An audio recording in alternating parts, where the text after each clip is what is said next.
Bueno, vamos a ver entonces cómo aquí habíamos tenido un error en el video anterior. Nuestra mediana estaba calculada diferente porque habíamos cometido un error acá en nuestro rango de datos. Habíamos colocado i52 y había salido un valor diferente a lo que estaba dado en nuestro cálculo por estadística descriptiva de los datos por análisis estadístico. Entonces simplemente se corrigió, se le colocó todo el set de datos. Es algo que puede pasar muy frecuentemente, entonces hay que tener mucho cuidado cuando trabajamos con fórmulas. Pero si ya corregido vemos que es igual para todos los datos. Entonces esto corresponde a lo que habíamos calculado anteriormente. Vamos a ver ahora cómo construir una tabla de datos. Una tabla corresponde siempre a una forma descriptiva de ver unos datos y sobre la cual vamos a construir distintos tipos de gráficos. Este formato que tenemos acá es nuestra base de datos. Es una forma de tabla que está codificada en unas variables, en unos registros, en unas columnas, con unos datos, con unos valores, pero que no es fácilmente entendible o que no se comprende fácilmente para las demás personas. Entonces, para eso, lo que tenemos que hacer es construir nuestra famosa tabla de frecuencias. Entonces, hay algo a lo cual nos tenemos que acostumbrar, es que siempre debemos empezar a codificar nuestras cosas. Entonces, todas las tablas, todos los gráficos y todas las figuras que vayamos a trabajar, en lo que sea que vayamos a trabajar, siempre deben ser autodescriptivas. ¿Qué quiere decir eso? Que se deben explicar por sí solas. Entonces deben siempre ir, 1, numeradas para que la persona que va a interpretar esta información no se pierda. 2, siempre deben tener un título. Entonces en este caso vamos a hablar de nuestra tabla de frecuencias. Y debe ir después, primero, numerado. Segundo, qué tipo de cosa vamos a hacer, si es una tabla, si es un gráfico, si es un histograma, si es una torta, dependiendo de lo que vayamos a hacer. Y después vamos a colocar el tipo de variable que vamos a trabajar. Entonces, tabla de frecuencias para el peso y nuestra muestra o nuestra población. Entonces, en este caso, de pacientes de alto costo. Para eso, entonces, necesitamos definir algunas cosas. Necesitamos definir cuántos rangos vamos a trabajar. Ya sabemos nuestro mínimo, ya sabemos nuestro valor máximo, sabemos nuestro rango. Es decir, hay 64 kilos de diferencia entre el valor más pequeño y el valor más alto. Pero entonces queremos ver y queremos construir de pronto una tabla que maneje distintos rangos. Entonces me puede interesar ver cada 5 kilogramos, cada 10 kilogramos, cada 8 kilogramos, cómo varía el peso en nuestra muestra o en nuestra población. Los rangos se pueden definir de manera arbitraria. ¿Qué quiere decir eso? El investigador, de acuerdo a lo que desee evaluar, puede definir si trabajar uno o más rangos. En este caso, vamos a trabajar aproximadamente, trabajemos con 8 rangos. Entonces nuestro número de rangos va a ser 8. ¿Sí?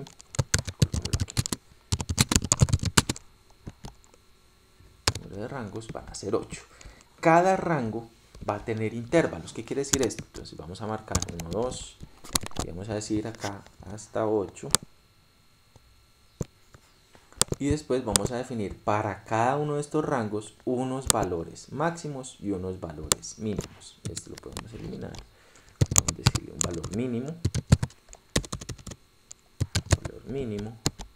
y un valor máximo. El mínimo pues va a ser nuestro primer valor mínimo del primer rango, va a ser nuestro primer intervalo, va a ser el valor mínimo de nuestros datos. Y el valor máximo pues debe ser el valor máximo de nuestros datos. Como vamos a trabajar 8 intervalos, el tamaño de cada uno de los intervalos debe ser igual para cada uno de estos. Entonces vamos a dividir nuestro rango, que sería igual a nuestro rango dividido por nuestro número de intervalos, que en este caso van a ser 8. De manera arbitraria definimos 8. En este caso, pues nuestro tamaño del intervalo va a ser 8. ¿Qué quiere decir esto? que nuestro valor máximo va a ser igual al valor mínimo de ese intervalo más 8. ¿Sí? O podríamos definirlo también por fórmula más nuestro valor del tamaño del intervalo y bloqueamos este valor con F4 y nos va a dar nuestro valor máximo. Nuestro valor mínimo para el segundo intervalo va a corresponder al valor máximo del intervalo inmediatamente superior. En este caso sería 55. Y este correspondería igual a lo que habíamos calculado. Entonces podríamos arrastrar la fórmula y aquí también vamos a arrastrar la fórmula.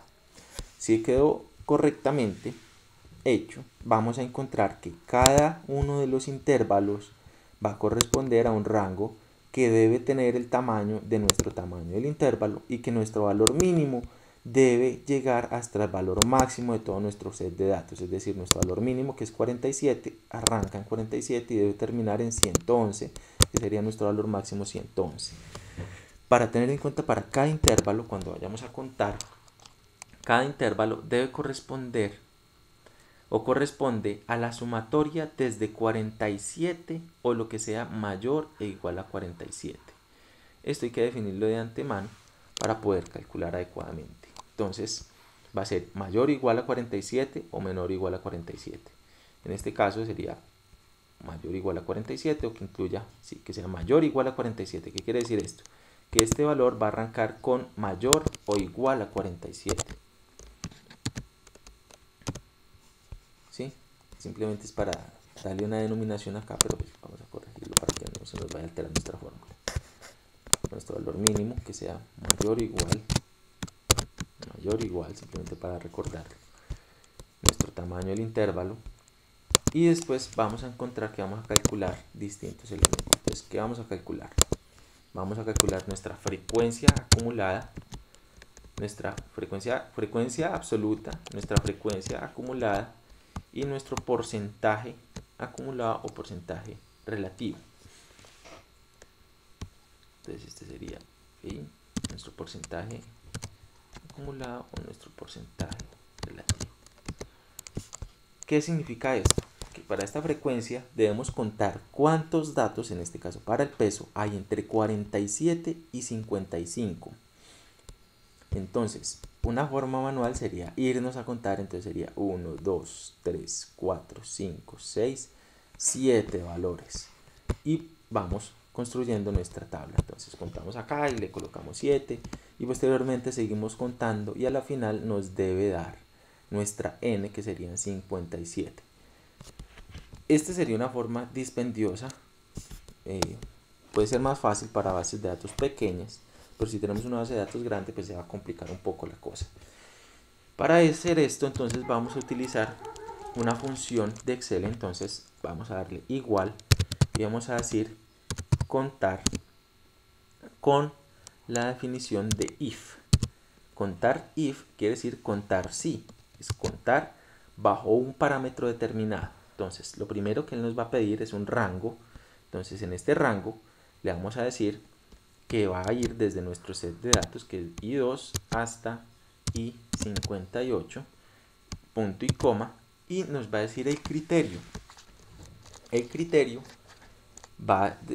es algo que le tenemos que decir a Excel: vea, cuénteme exactamente esto.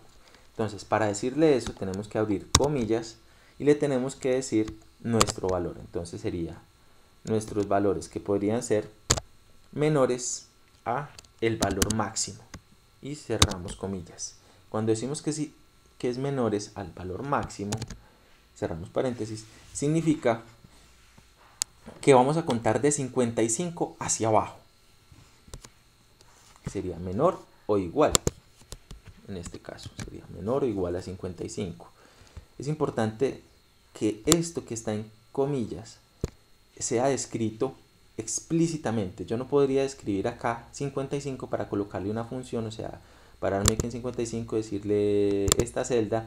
¿Por qué? Porque cuando le decimos en comillas a Excel, Excel no comprende ese tipo de información. Excel solamente entiende que 55 es el valor 55, ¿sí? Entonces cuando definimos en comillas yo podría bien decirle cuénteme todo lo que sea hipertensión arterial, o sea, cuénteme cuántas veces aparece hipertensión arterial. En este caso le vamos a decir es que me cuente todo lo que sea menor o igual a 55. En este caso sería 7, que corresponde a lo mismo que habíamos contado anteriormente. Para contar los demás valores, en este caso pues esto sería la frecuencia absoluta y vamos a hacerlo con la frecuencia absoluta para todos los demás elementos. Entonces yo podría, copiemos la fórmula para no tener que escribir tanto.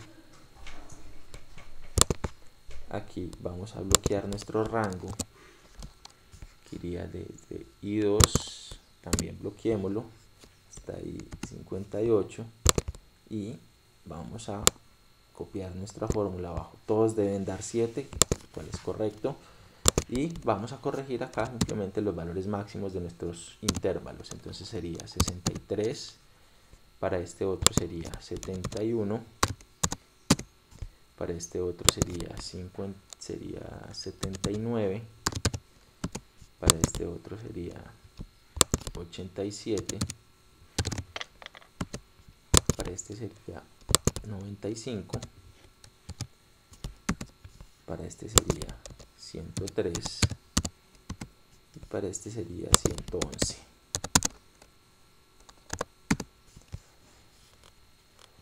Esto nos da la frecuencia acumulada absoluta. Si está hecho correctamente, este último valor debe corresponder a nuestro conteo o a nuestra N o a nuestra población total. Para sacar la frecuencia absoluta a partir de la frecuencia acumulada, vamos a restarle a cada valor el valor inmediatamente superior. Entonces, como este no tiene valor superior, entonces este sería igual a este. Pero como este sí tiene, entonces sería este valor menos el inmediatamente superior, que sería este. Una vez hecho esto, podemos copiar nuestra fórmula y la arrastramos hasta el final. Para verificar que está hecho adecuadamente, vamos a sumar todos nuestros datos. Sumamos estos datos y nos debería dar 57, que es lo que corresponde. Para sacar el porcentaje absoluto y el porcentaje acumulado, pues yo siempre digo que el mundo cae en una regla de 3 simple. Es simplemente decir que si 57 corresponde a nuestro 100%, entonces en este caso 7 a cuánto correspondería, a qué porcentaje correspondería.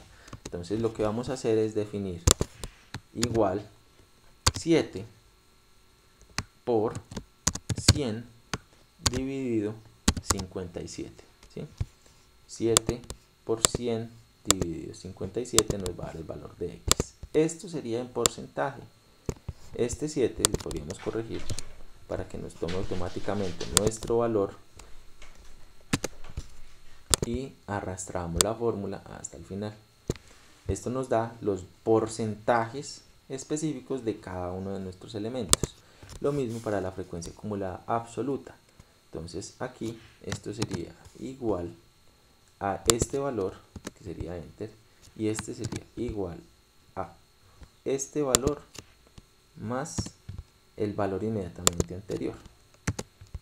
Y a la final nos debe dar el 100%. Si esto está hecho adecuadamente también, nuestro valor acá debe ser 100%, 100 y 100%. Entonces con esto construimos nuestra tabla de frecuencias y nuestra tabla de frecuencias acumuladas. Esto nos va a permitir construir distintos tipos de gráficos.